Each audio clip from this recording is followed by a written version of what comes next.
1942, my husband went straight from JC to the RAF. And when he was demobbed in 1946, he came home and he joined his father's business. And that was about 12 or 15 years of being a salesman of sanitary fixtures and so forth in his father's hardware department. And then he told his father that the business was old and the people were too old, and we had to either fire everybody and start again or sell the business. And his father said, no, not firing anybody. So he sold the business, which it took a long time. Then what to do with the money? He sold it for about £500,000, which was a king's ransom in those days. So anyway, they set up a trust, Boswell Trusts Limited, and the Jamaica Property Company. He had already been dabbling in building and things. And then in 1964, another company came up on the scene called Pan-Jamaican Investment Trust, which was dealt with by a friend of his, Mr. Charles Adams. And they merged the two companies, Jamaica Property and Pan-Jamaican Investment Trust. And that was in '64. And so that's how PanJam actually started.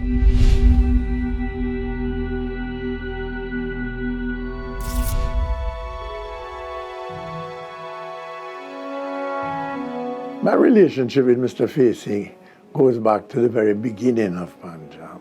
I knew Mr. Facey as a family friend relationship before that, but from a business point of view, the first major relationship we had was in connection with him building his first high-rise building. It was then known as the North American Life Building, subsequently became the Life of Jamaica Building. I was writing a profile on PanJam for one of the stockbrokers, and I asked to meet with Morris. It was a bit of an audacious ask because Morris is, well, he's Morris Facey. But he agreed, to my surprise, and I came in. And the interview went on. It normally wouldn't have been more than a half hour, but 1.5 hours later, we're still talking. That was in 1988, I believe. My little family business was called Wherry Wharf, very old business on the waterfront. And I sold that to PanJam in 1969 and got cash and shares in PanJam, and then it was logical that I be appointed a director and managing director. I did a long-term 20-year plan for them when I was at KPMG, or Pete Marwick as they were in those days. And shortly after that, in the 1st of January '75, I joined as financial director. Earlier I'd done a study on Lidford Cattle Farm, and he had liked what he saw, even though he didn't agree with the conclusion. And that's why he granted me the interview, because he wanted to meet who wrote that analysis. And at the end of the 1.5 hour discussion with him, he offered me a job. Crazy. He said, come and run my bank. Well, I didn't know anything about running banks, but I said, well, what the hell, of course. And from the bank, he promoted me to run the group, which was a shock to me again. I learned very quickly that I had to get into the office before he did every day, because quite regularly he would come and ask me to join him as soon as he got in and was having his first cup of coffee. And the reason was that he never stopped thinking about the development of the group and how to expand our operations. I was then manager of North American Life, and I provided him with the first lease that was required in order to be able to raise the financing for the building. I also introduced him to North American Life, who did quite a lot of the funding, and also to many of the other Canadian insurers with whom he developed financial relationships. They were in the hotel business, they were in the cattle business, they were in the flowers business, the insurance business, the banking business, manufacturing, property, you name it. PanJam was in it. But most of them didn't make any money. They were passions that Morris had, There were businesses that maybe at one time made money, but now the economy had changed and they weren't. There were many calamities in between. There were all kinds of things where he had investments in the constructing of the National Stadium, actually. And there were all sorts of things that went wrong. His partner, who was the construction person, defected and he was left holding the baby, and we had to sell our house and all our land, and in fact we had to walk out of our house with our 2 little children within 1 week of selling the house for cash. The political ideology of the 70s produced havoc for the private sector generally and for Pan-Jamaican in particular. There were shortages of foreign exchange, demands by the trade unions for annual increases of up to 70%. Disintegration of the tourist sector were just some of the crises which faced PanJam's management. I wouldn't put it as calamities as far as I understood. It more was business ventures. My father, Lloyd, was the younger brother to Morris. He was actually a pharmacist by trade. He got his pharmaceutical degree in England and came back to Jamaica, worked in that business for a while, but he ended up joining Morris in the 60s when Morris needed help in the business. What he did in the business is he dealt with all of the loose ends, the back office and so forth, that needed tightening up and ensuring that we're secure to create this foundation for PanJam to move forward, as Morris was endeavoring in all sorts of directions with his entrepreneurial spirit. The property side of PanJam's business is asset heavy.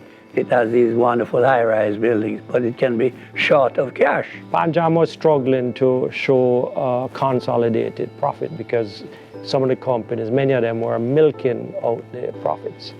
And I saw my job as clearing out, exiting those businesses that weren't profitable and couldn't be profitable in the future, and building on those that could be profitable. I think he had 27 subsidiaries at that time of PanJam. And as one collapsed, he simply took the people who were there and moved them around into other companies. And I think they ended up with 3 or 4 in the end, but they survived. So the trading companies contributed the cash, and the property development company, or division I should say, contributed the asset. So that was a very good mixture. My job was made pretty easy for me because of the quality of the financial staff. They not only had at head office but throughout the subsidiaries. And so we went from that wide conglomerate to one that was focused really on insurance, banking, property, and the hardware business, even though in the end we even exited the hardware business. Mr. Facey was a man with a lot of vision. He had a lot of ideas as to what he wanted to accomplish. And I think in fairness, looking back, we can say he accomplished a lot of them. Out of that, PanJam profits grew tremendously. And I think Morris was very grateful for that decision-making process. Took us 10 years to do, but eventually we achieved it.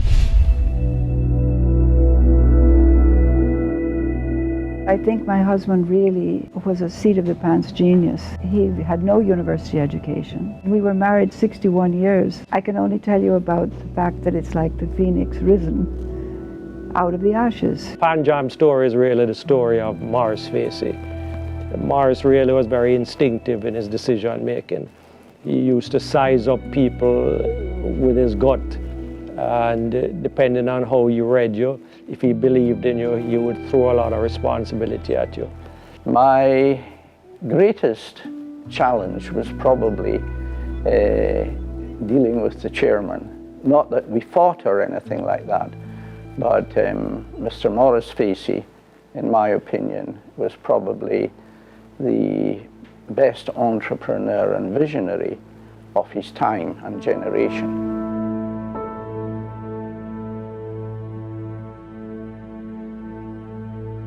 He had a vision for the development of New Kingston, which, as we know, he did a lot of buildings here. And he also had a vision for the redevelopment of downtown Kingston, which unfortunately he didn't live long enough to do.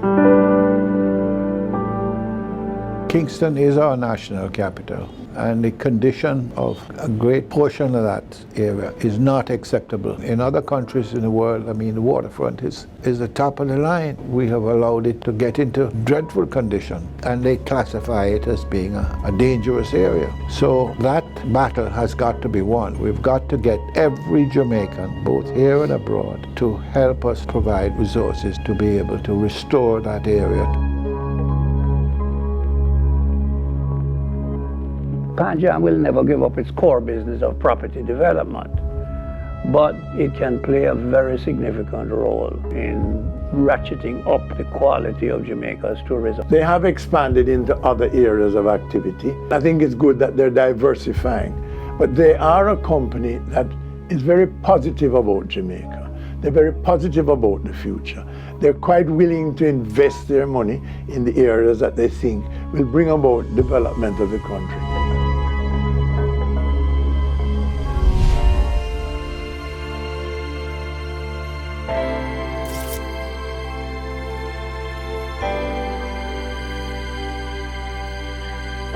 I've had the responsibility as CEO for the company for just over a decade, taking over from Mr. Baz when he departed. Mr. Baz started the transition of the company from being a sort of conglomerate, owning majority shares and managing a series of companies, to what we are today, which is a private equity investor, where we take smaller positions in companies and invest in the management and the production of those companies. The footprint of PanJam really has traditionally been real estate development. We've been into many different entrepreneurial endeavors throughout the 80s and 90s, and we will continue in that vein.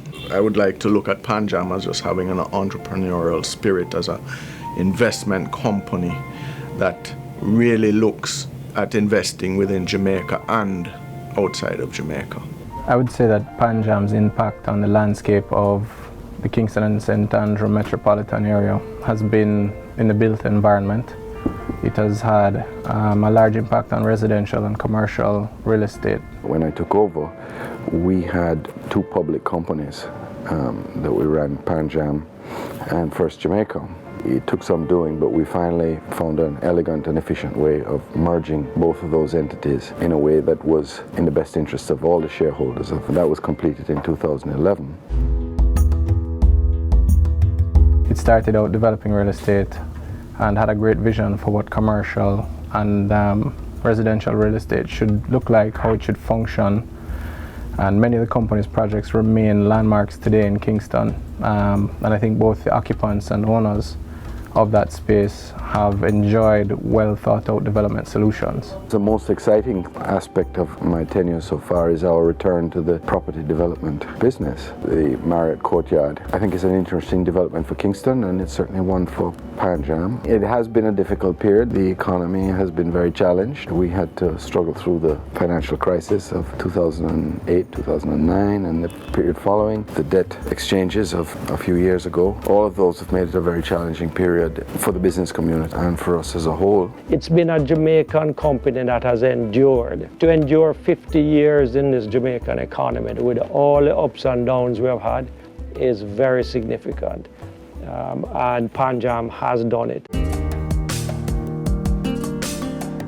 Recognizing that PanJam is now an active investor in a number of different companies, in a number of different industries, and not necessarily in Jamaica. We like to think of ourselves as investors in the region and in other parts of the world, such as in North America.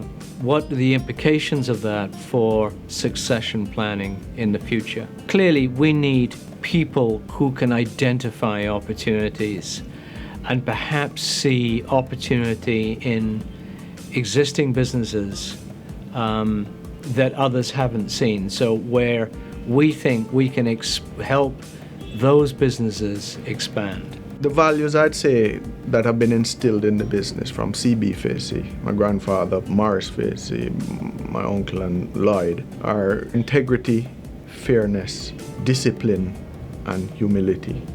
I think those speak for themselves, and we as a third generation, myself and Stephen, feel very strongly about these values, and we have instilled them in our children, and we intend to ensure that these values are emphasized from the board level and from within the company as we work within the company. And I think the business world has changed significantly, particularly over the last 20 years.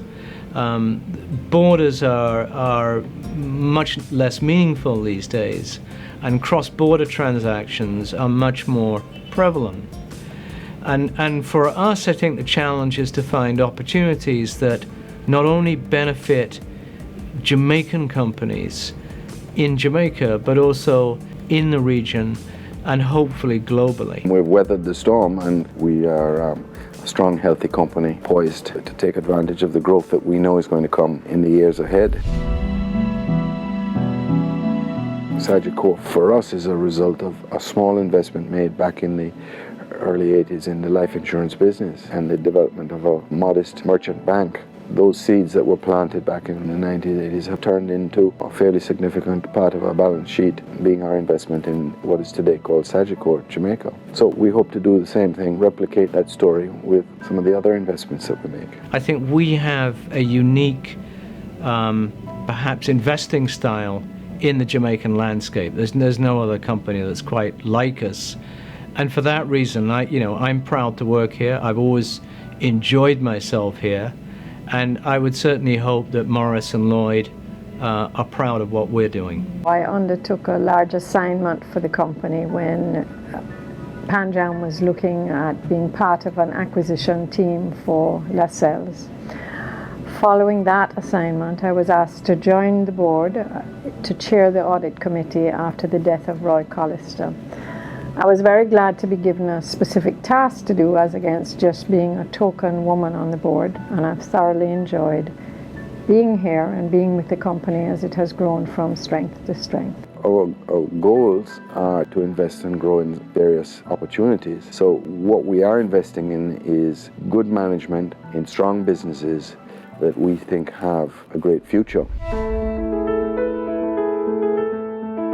Over the course of the last 5 or so years, we have planted some small seeds. We acquired Walker's Wood, the Mavis Bank coffee business, along with our partners, Jamaica Producers. Small business, but an iconic brand and an iconic product for Jamaica, and one we think that with some careful husbandry and some effort on our part, working with the farmers and so on, we expect that to grow into a nice business. We've invested in the tourism industry with Chukka, a young, exciting management team, invested across the Caribbean in the tourism sector.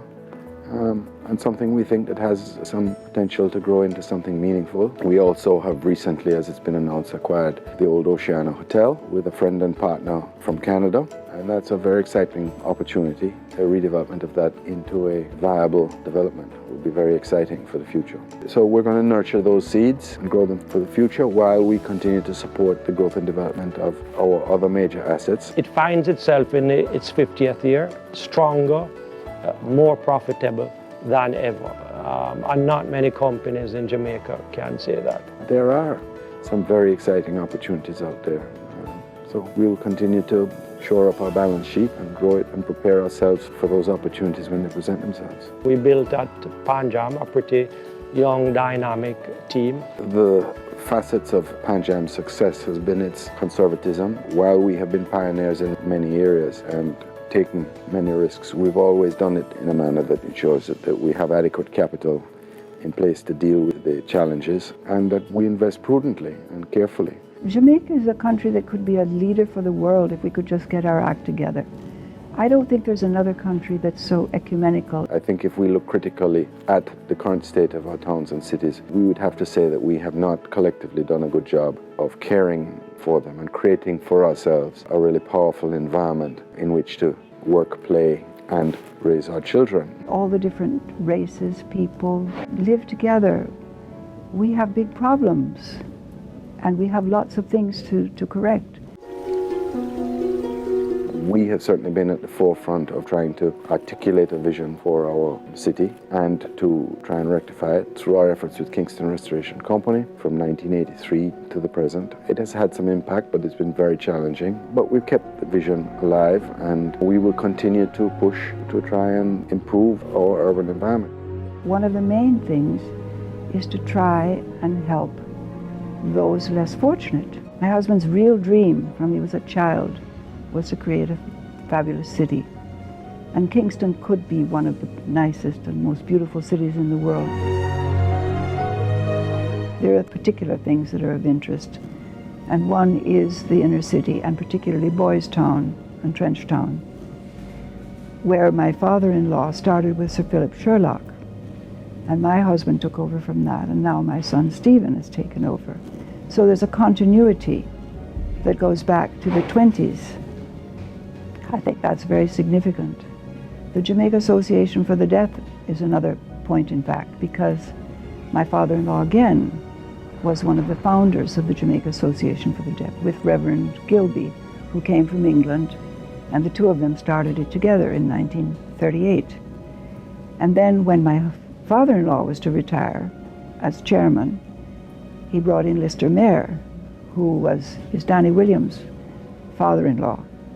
And the two of us, Danny Williams and myself, were brought in to the Jamaica Association for the Deaf in 1954, and we have still supported that. PanJam's role as a nation builder, I think one of the more important impacts it has had is on people. It has touched many people personally and professionally during the last 50 years. And equally important, it has given back to Jamaica in many ways through its work that the foundation does. And one of the things that we've learned here is as people succeed, we Jamaica all succeed. So that has been a focus for the group. And so with the younger group now taking over, I am expecting them to demonstrate that they can equal or outdo Mr. Maurice Facey. Time will tell. It's always been with a view to bringing the people together, and then it would really help the people who need the help. And that's what PanJam has been about.